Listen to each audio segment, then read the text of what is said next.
Merci beaucoup, bonjour.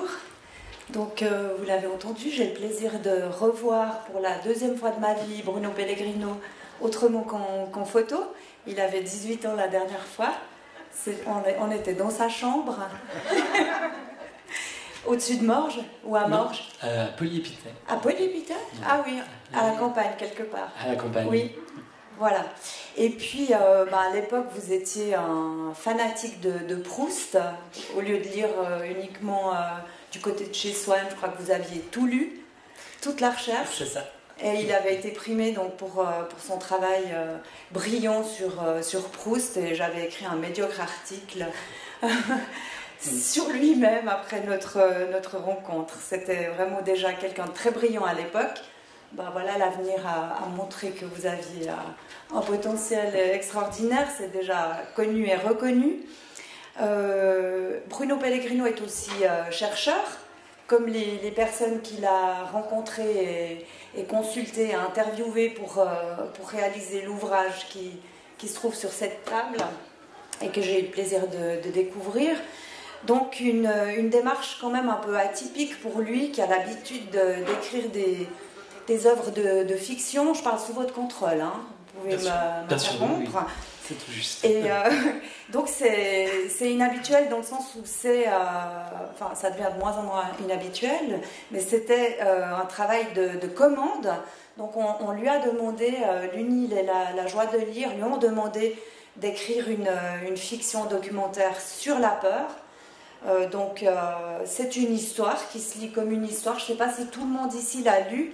Ce serait quand même intéressant de le savoir pour peut-être pas répéter dans la discussion Monsieur l'a lu, mais ça c'est normal.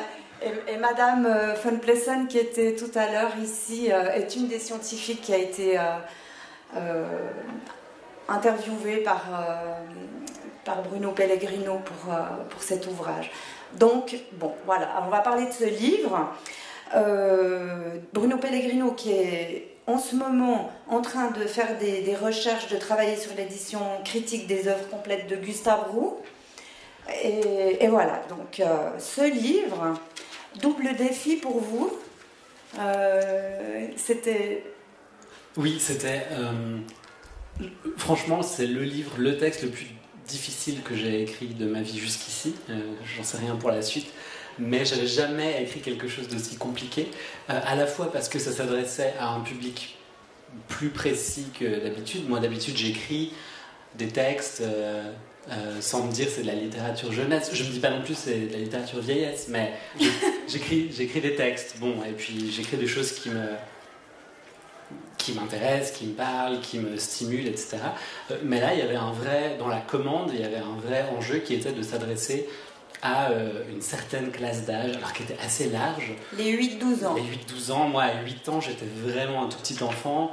Il y a des gens qui à 12 ans sont déjà des vrais ados. Donc bon, c'était une fourchette quand même souple, qui me laissait beaucoup de liberté. Mais voilà, ça c'était une grande difficulté. Puis l'autre difficulté, effectivement, c'était qu'il y avait un thème très précis. Alors en fait, le thème général, juste pour rectifier ça, c'était les émotions. Et c'est moi qui ai décidé d'une émotion. Ah, c'est vous qui avez choisi la peur. C'est moi qui ai choisi la peur. D'accord. Pour quelle raison alors? C'est une question que je n'allais pas vous poser, mais c'est votre choix. Parce que, en fait, écrire, c'était 100 000 signes, alors je ne sais pas si ça parle, mais voilà. En gros, écrire une petite centaine de pages sur les émotions, j'étais écrasé par l'ampleur de la tâche avant même de commencer. Donc très vite je me suis dit ok, je vais en choisir une. Puis j'ai regardé des listes, hein. Il y a toutes sortes de listes d'émotions qui existent. Il y a des gens qui en listent 4, d'autres 25. Bon. Et puis en regardant les émotions, la peur m'a un peu sauté au visage parce que j'ai l'impression que quand j'étais enfant, c'était une émotion très présente, mais que donc j'avais peur un peu de tout, de base. Je crois que ça fait partie de qui je suis. J'avais peur de tout, mais je recherchais aussi cette émotion-là. Par exemple, dans les lectures ou je cherchais à me faire peur.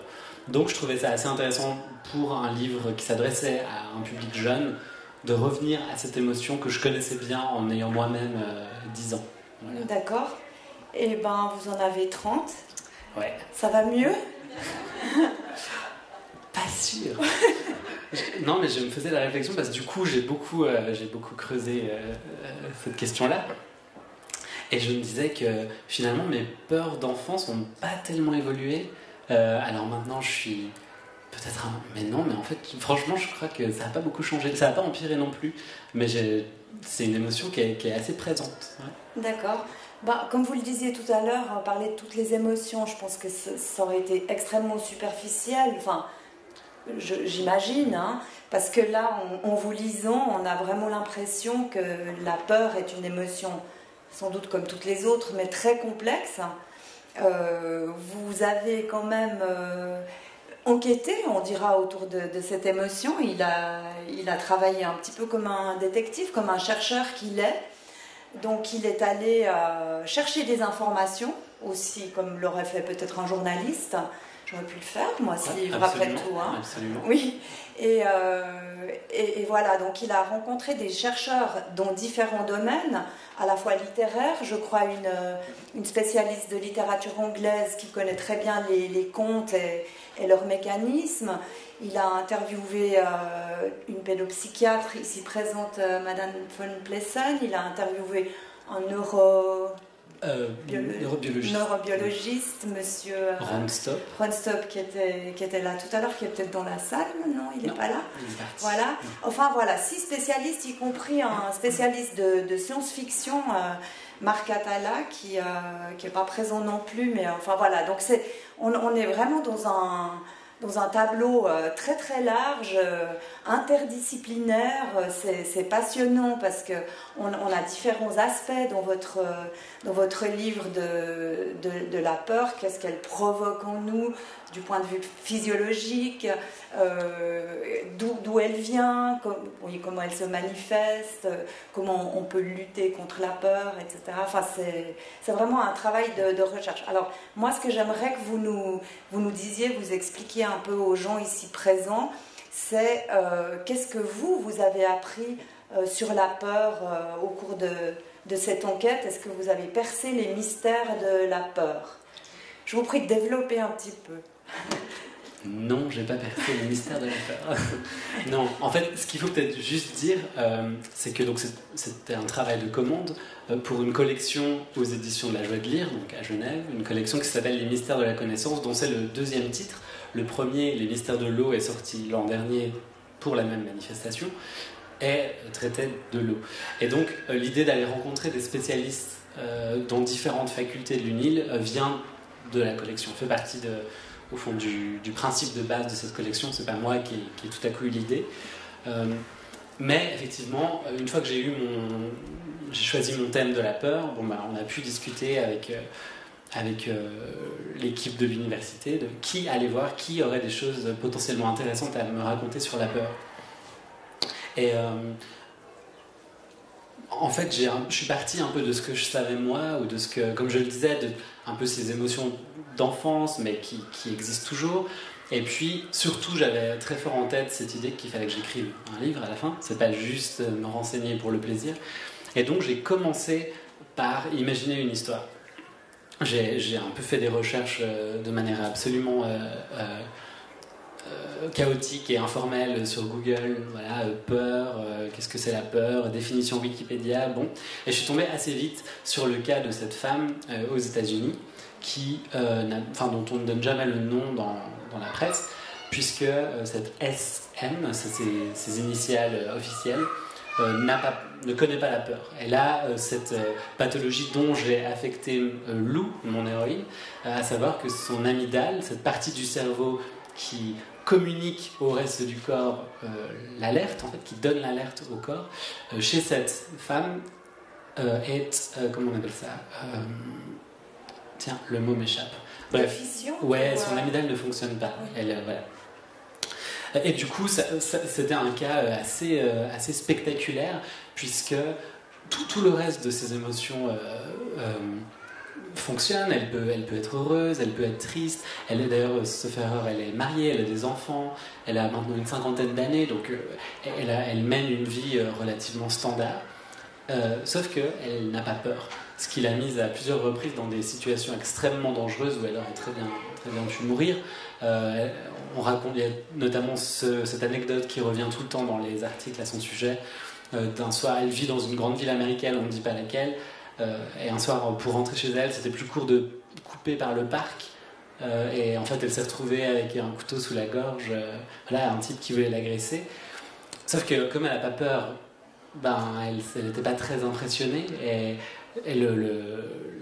son agresseur a complètement perdu ses moyens et s'en est allé. Donc voilà, elle vit toujours. Mais le fait est que ça la met dans des situations quand même dans lesquelles on ne se mettrait pas forcément nous autres qui avons peur. Bref, tout ça pour dire que partant de ce cas existant, j'ai imaginé mon personnage. Et puis tout ce que j'ai ensuite appris sur la peur, je l'ai appris à travers cette histoire-là, en fait, ce spectre-là. Donc, mon personnage, Lou, qui n'a peur de rien, qui ne peut pas avoir peur, et donc va essayer de comprendre ce qu'est cette émotion. Et une chose qui m'a assez vite surpris et intéressé, c'est cette espèce de paradoxe entre une société quand même particulièrement anxiogène. On nous parle très souvent de la peur, des menaces, des dangers, voilà, c'est des mots qui reviennent quand même très souvent et qui ont un impact en tout cas sur moi quand j'ouvre un journal ou voilà, très vite il y a quand même cette émotion qui arrive qui est d'ailleurs plus une forme d'angoisse ou d'anxiété que vraiment de peur. On pourrait revenir sur les distinctions, mais voilà, donc d'un côté on a ça et puis de l'autre en fait on s'aperçoit qu'on est dans une société qui a peut-être mettons la Suisse où on n'a jamais eu aussi peu de raisons au fond d'avoir peur. On vit par exemple dans une ville très très sûre et où les dangers au quotidien sont vraiment minimes. Bien sûr qu'il peut arriver des accidents, bien sûr qu'on peut être au mauvais endroit au mauvais moment, mais globalement on a les choses beaucoup plus sous contrôle qu'il y a 100 ou 150 ans. Donc voilà, ce paradoxe m'a tout de suite intéressé entre les raisons d'avoir peur d'un côté et puis ce qu'on en fait de l'autre. Voilà. D'accord. Vous voulez continuer? Non, vous interrompre. Non, je pense qu'on peut... Voilà. Non, je trouvais intéressant de revenir sur le fait que vous avez choisi d'aborder cette émotion, la peur, à travers un personnage qui n'a pas peur et pour lequel c'est problématique de ne pas avoir peur. On a vu que la personne réelle qui a inspiré votre fiction n'a pas eu de réel problème, puisque finalement le fait qu'elle n'ait pas peur, ça a fait fuir son agresseur. Dans ce cas-là, donc voilà, est-ce que c'est vraiment nécessaire d'avoir peur? Et là, ce que j'aimerais vous demander, sur la base aussi des entretiens que vous avez eus, c'est est-ce que la peur, c'est quelque chose, alors dans le cas de votre héroïne, c'est pas inné, mais est-ce que c'est quelque chose qu'on peut acquérir, qu'on peut apprendre? Alors, il y a différents... Justement, c'est peut-être là qu'il faut établir ces distinctions entre la peur au sens physiologique, qui est vraiment la chose, pour le coup, enfin, on va dire que chez tout le monde, sauf chez Lou, fonctionne comme ça.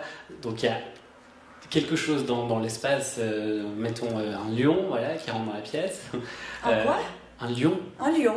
Mais mettons, c'est un une exemple. Une explosion peut-être. Ou une explosion, un train, voilà. Ah ouais, exactement. Ouais. Et là, nos sens vont percevoir ça.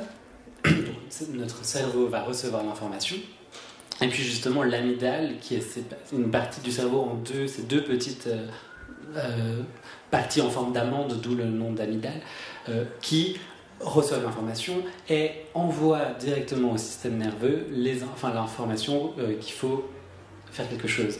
Et ce qui se passe, d'abord, on se fige. Ça, c'est ce qu'on observe, par exemple, si vous roulez la nuit et qu'un animal est pris dans vos phares, il se fige, ou même vous sur le passage piéton, ça peut arriver. Ce qui n'est pas très raisonnable. Ce qui n'est pas très raisonnable, en fait, ça peut être embêtant. Et puis, une fois passé ce moment-là, en gros, les deux options qui s'offrent à nous, c'est fuir ou combattre. Fight or flight. Ça, c'est un peu la théorie, en tout cas. Donc, soit on prend ses jambes à son cou et on fuit, par exemple, l'explosion, soit, par exemple, si on se fait agresser ou si c'est vraiment un lion et qui vous saute dessus, peut-être l'autre option serait de lutter pour... voilà. Et c'est la peur, c'est cette émotion-là qui est innée. Qui est innée et qui est vraiment préhistorique, qui explique peut-être aussi qu'on ait survécu jusqu'à aujourd'hui. Mais ça, c'est quelque chose de très petit et qu'on vit peut-être même pas au quotidien, cette peur-là. Oui. C'est ça que je disais tout à l'heure. Au fond, la peur vraiment où on sursaute et où c'est quand même dans nos existences. Encore une fois, hein, je reste un cadre. Je parle pas d'un pays en guerre ou de voilà. Mais ici, c'est pas une émotion au fond si fréquente ou si utile aujourd'hui dans ces conditions. D'accord. Est-ce que vous pensez alors, à contrario, que justement en Suisse, moi je me souviens aussi, étant enfant, on entendait beaucoup de choses au téléjournal, on voyait des enfants qui mouraient de faim, on voyait des cataclysmes, des inondations, exactement comme aujourd'hui.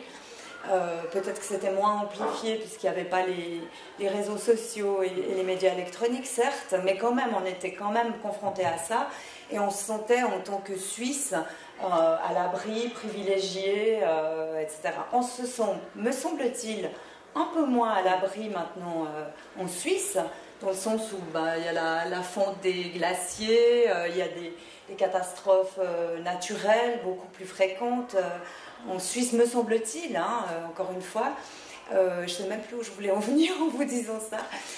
Mais en tout cas, tout à fait, mais ce genre de menace, justement, ne provoque pas la même réaction de je fuis ou je lutte. Comment courir devant la fonte d'un glacier? Voilà, c'est ça que je voulais vous dire. Voilà. On n'a plus ce genre disons, on n'a pas trop, on n'est pas tellement confronté à ça. Mais du coup, est-ce que vous pensez que dans les pays entre guillemets sûrs comme la Suisse, on a tendance justement à développer des peurs nouvelles, à s'inventer des peurs d'une certaine façon, comme si c'était inévitable, comme si on ne pouvait pas vivre sans peur. On est en sécurité, mais on a quand même peur. Pourquoi ?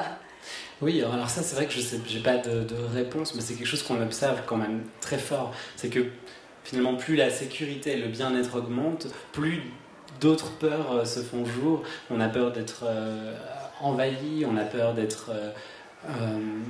par exemple, j'ai discuté avec Eva Green, qui est professeure de psychologie sociale en faculté des sciences sociales et politiques, et qui travaille sur la peur de l'autre ou des autres, notamment des étrangers, le racisme, la xénophobie et compagnie. Et elle essaie d'observer comment ces choses-là se mettent en place, et notamment la question de la mixité. Est-ce que les gens qui vivent dans des quartiers mixtes, avec par exemple une forte présence d'immigrants, est-ce que ces gens-là ont plus ou moins peur? Et ce qui est aussi très intéressant dans ces études, et d'ailleurs c'était sa crainte toujours, parce que j'ai demandé à tous les chercheurs et chercheuses que j'ai rencontrés de quoi ils avaient peur au sein de leur recherche. Et elle, ce qu'elle craignait, c'est qu'on prenne le résultat de ces études pour leur faire dire un peu le contraire de ce qu'elle voulait. Parce que les choses ne sont pas si simples. Et c'est pas parce que vous vivez dans un quartier où il y a une forte proportion d'étrangers que vous aurez plus peur des étrangers, mais ça ne veut pas non plus dire que vous aurez forcément moins peur. Enfin, toutes ces choses-là sont très variables. Par contre, là où je voulais rebondir par rapport à votre question, c'est que là, c'est typiquement des peurs acquises. Oui. C'est-à-dire que c'est pas en naissant qu'on se met à avoir peur des gens qui parlent une autre langue ou qui ont une autre couleur de peau. Ça, c'est vraiment des peurs qu'on acquiert très tôt, très tôt d'ailleurs. Donc on pourrait croire qu'elles sont innées, mais elles ne le sont pas. La peur de l'inconnu, la peur de ce qu'on ne maîtrise pas, c'est pas quelque chose d'inné. Si, ça peut être, je sais pas, mais ça ne se présente pas tout à fait de la même manière quand même. Parce que ça implique déjà de savoir...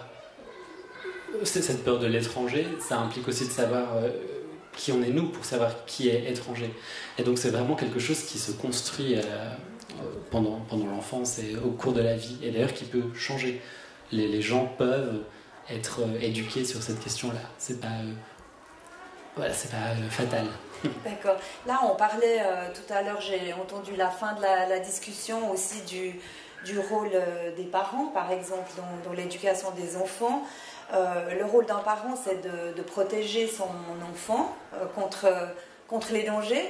Ça doit être assez difficile de placer le curseur au bon endroit, de savoir à quel moment on instille, on a une grande responsabilité, parce qu'on peut rendre son enfant craintif en lui disant aie peur de l'étranger, on le lui dit, parce que est-ce que c'est nécessaire ou pas, je n'en sais rien, mais c'est des choses qu'en tant que parent on fait, tu ne rentres pas dans la voiture de quelqu'un que tu ne connais pas, tu ne parles pas à des inconnus. Enfin, c'est des choses qui sont ancrées, me semble-t-il, dès l'enfance. Et ça, est-ce que vous pensez qu'il est possible de doser dans l'éducation? Est-ce qu'il y a une éducation des parents à faire par rapport à ça? Attention, tu vas tomber, donne-moi la main pour traverser la route, regarde à gauche, à droite, des injonctions comme ça, les enfants en reçoivent toute la journée, me semble-t-il. Oui, d'ailleurs, j'ai pas d'enfant et donc je suis absolument pas habilité à en parler. Mais vous êtes un ancien enfant, donc je suis un ancien enfant, vous avez quand même de l'expérience.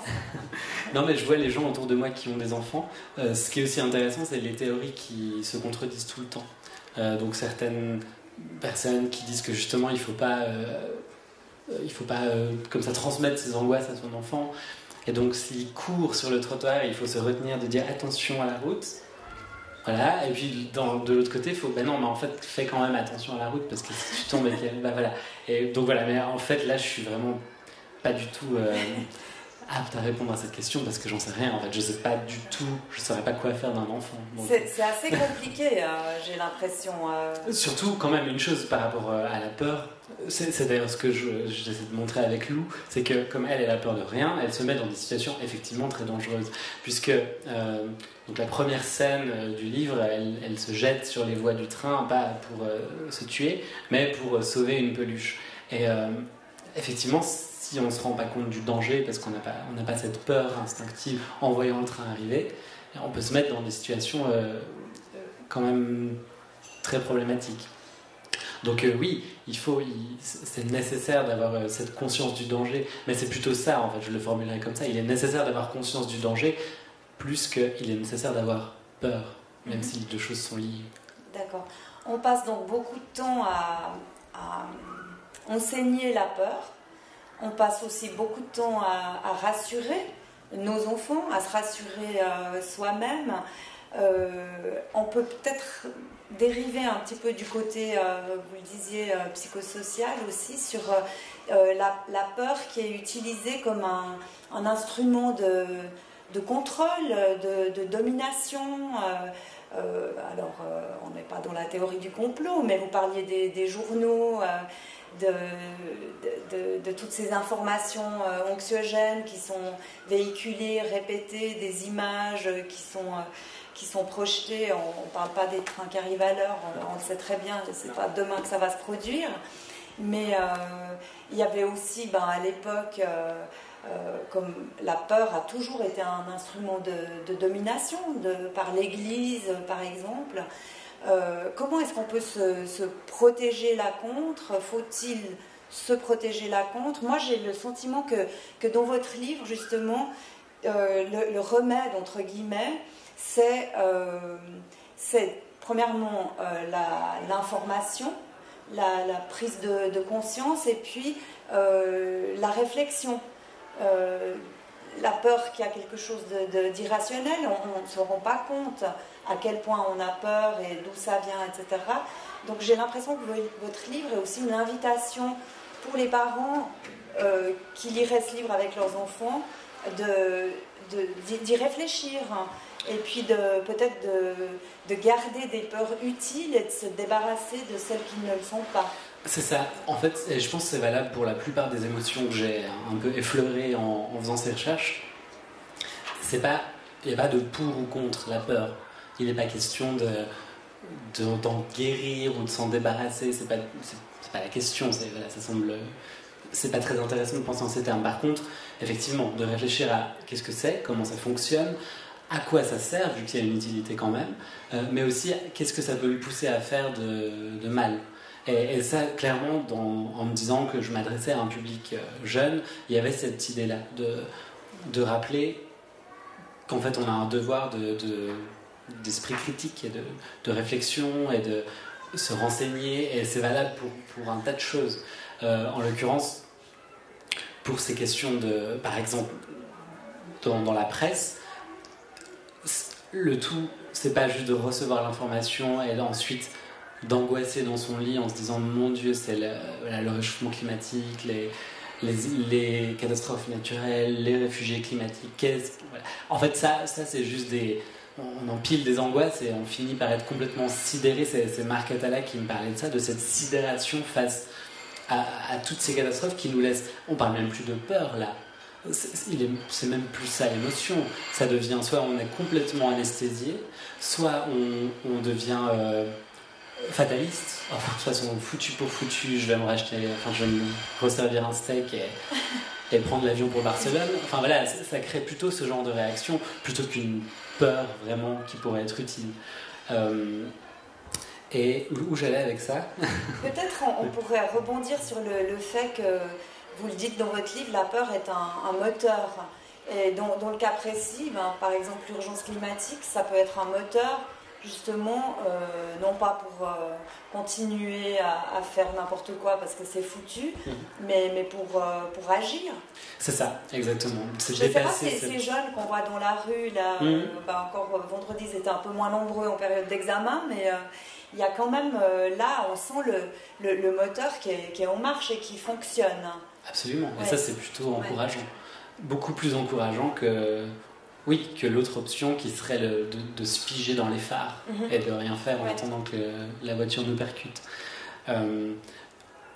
Mais en tout cas, cette idée de s'éduquer pour toutes les questions, en fait, elle me semble effectivement essentielle. Et c'est l'idée, en fait, d'ailleurs, je ne vais pas pitcher le livre jusqu'au bout, mais donc Lou, qui n'a peur de rien, se met dans des situations trop dangereuses. Donc ces deux papas finissent par l'emmener chez le médecin pour comprendre ce qui se passe, et on décide de l'envoyer dans un institut un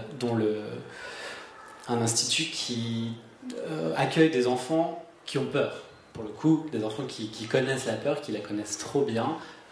J'ai essayé d'avoir plusieurs types de peur. Donc il y a un petit garçon qui a peur de tout, qui a une sorte d'angoissé générale.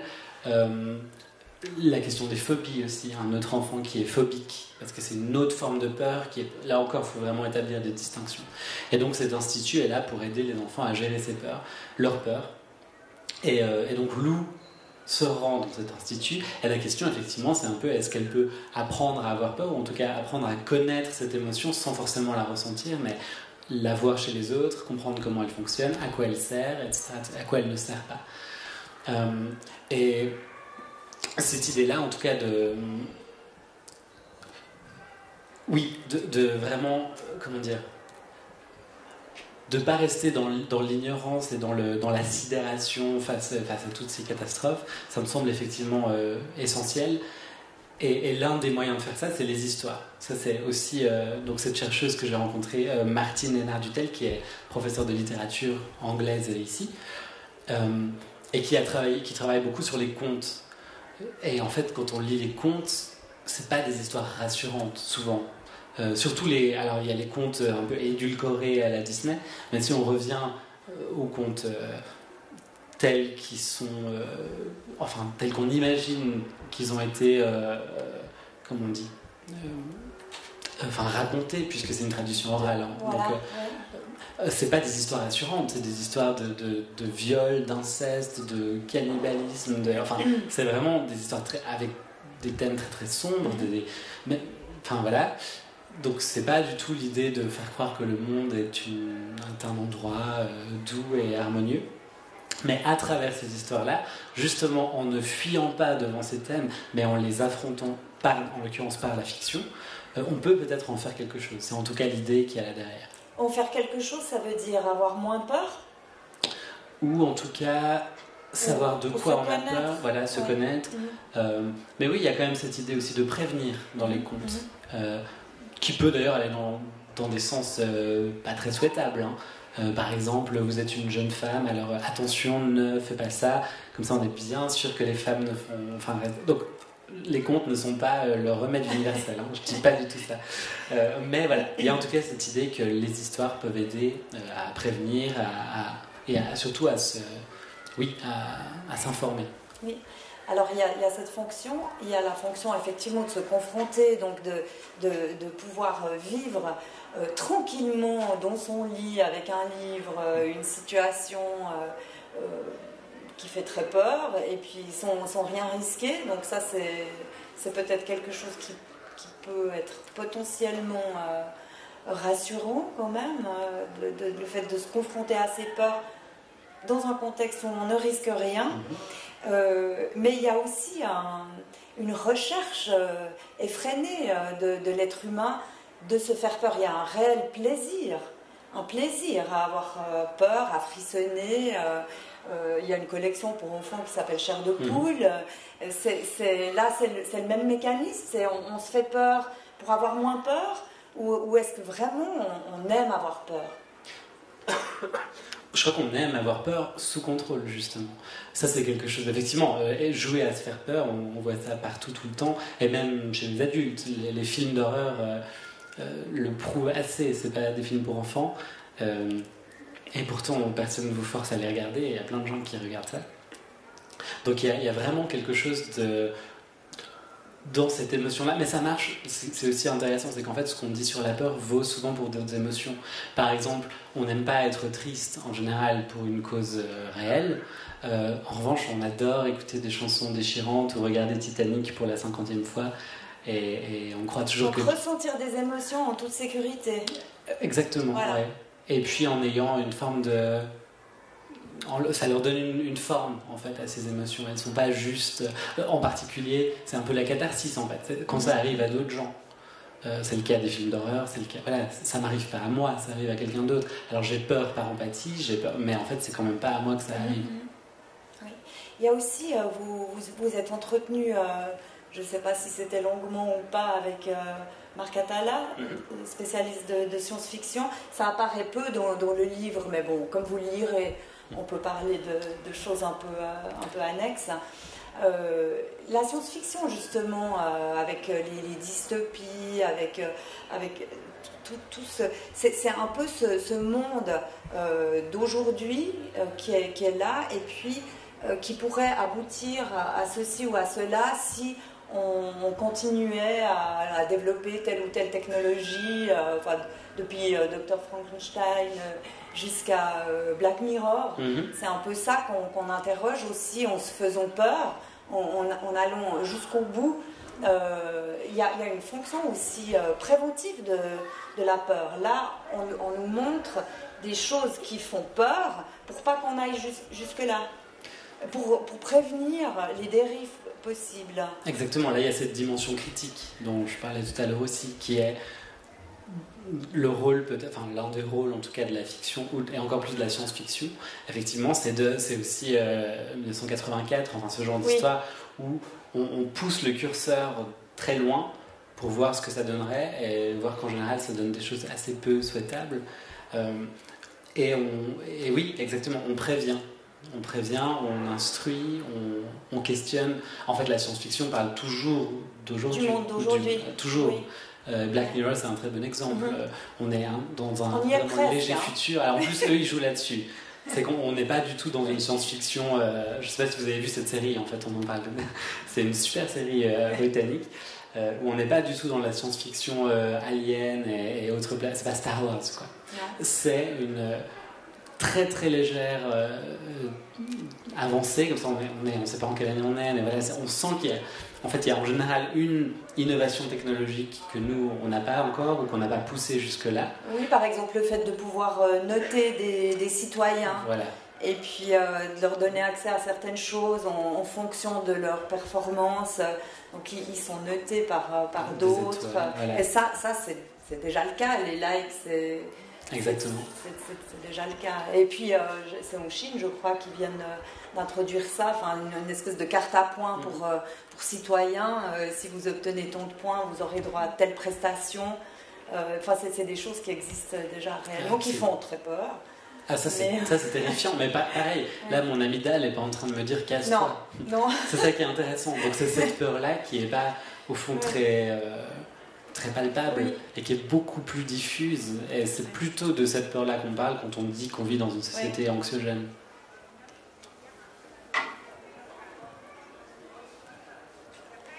La peur, revenons aux enfants peut-être, en quoi est-ce qu'elle est utile pour grandir Il y a peut-être quelqu'un qui pourrait nous répondre là. Sans doute. Et en quoi est-elle un frein au développement d'un enfant, au développement sain d'un enfant?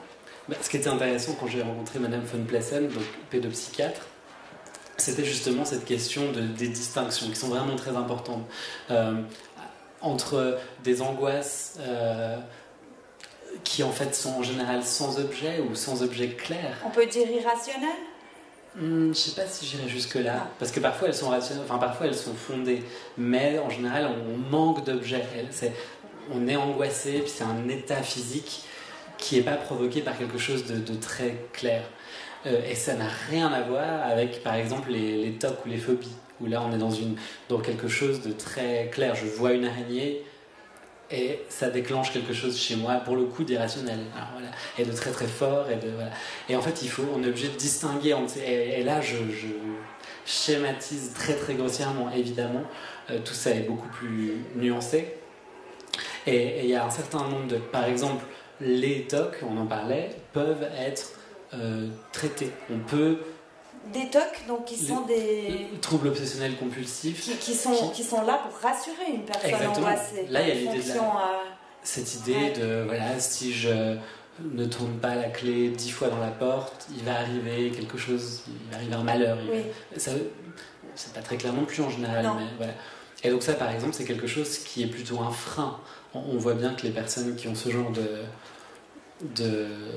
problèmes, enfin voilà, c'est plutôt... Elles mettent plus de temps à se rendre au travail. Par exemple. Si elles doivent rentrer 3 fois pour vérifier qu'elles ont bien verrouillé la porte. Et puis souvent, ça s'accompagne aussi d'une forme de honte ou de gêne, ou on n'ose pas trop en parler, etc.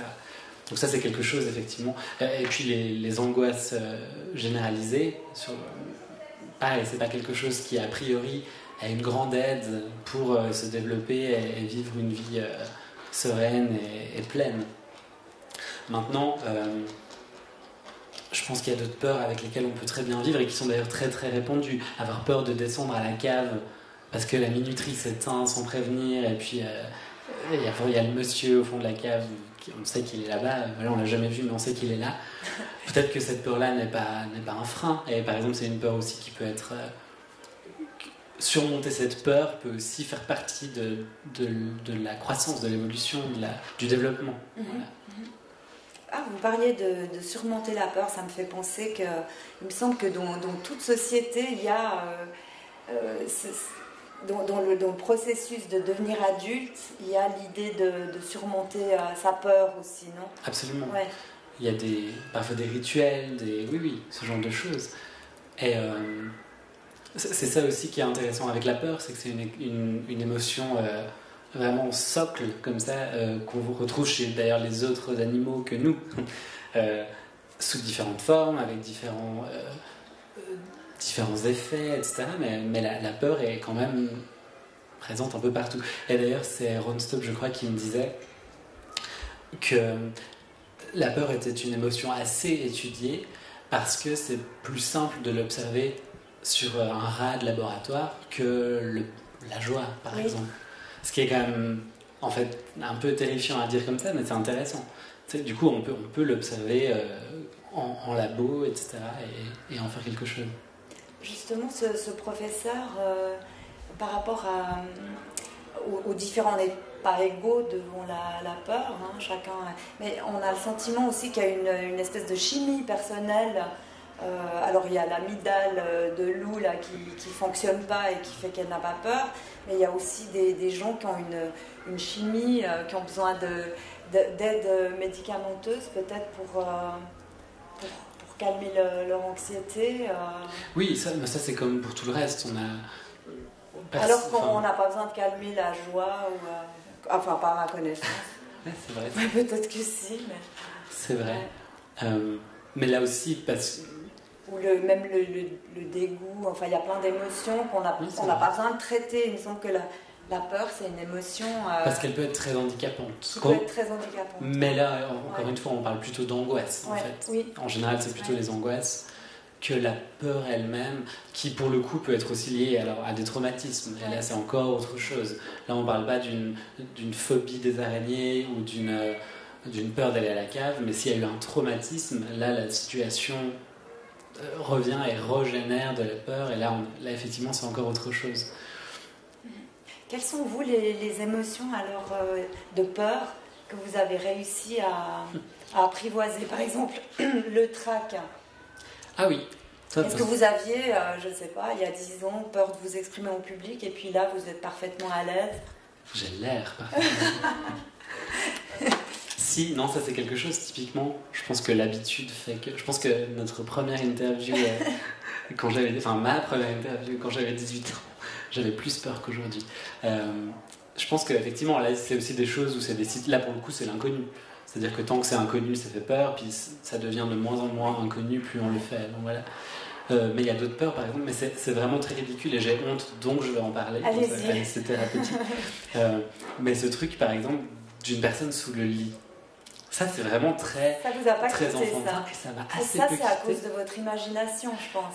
Mais je sais pas, mais ce qui est sûr c'est que quand je rentre chez moi le soir, tous les soirs je vous rassure, ou bien en plus encore, si par exemple je descends faire ma lessive à la cave et que je retourne dans mon appartement et que par hasard j'ai oublié de fermer la clé, je vérifie, sinon je suis pas tranquille. Je vais juste voir sous le lit et derrière les portes. Donc c'est dire que il y a quand même ces choses-là, et là pour le coup on est vraiment dans le domaine de l'irrationnel, parce que globalement, bon, quel méchant monsieur va aller se cacher sous mon lit, mais en attendant je vais vérifier juste pour être tranquille. Donc quand je dis que j'ai toujours peur des mêmes trucs, c'est vrai. D'accord. Mais vous faites pas ça, vous?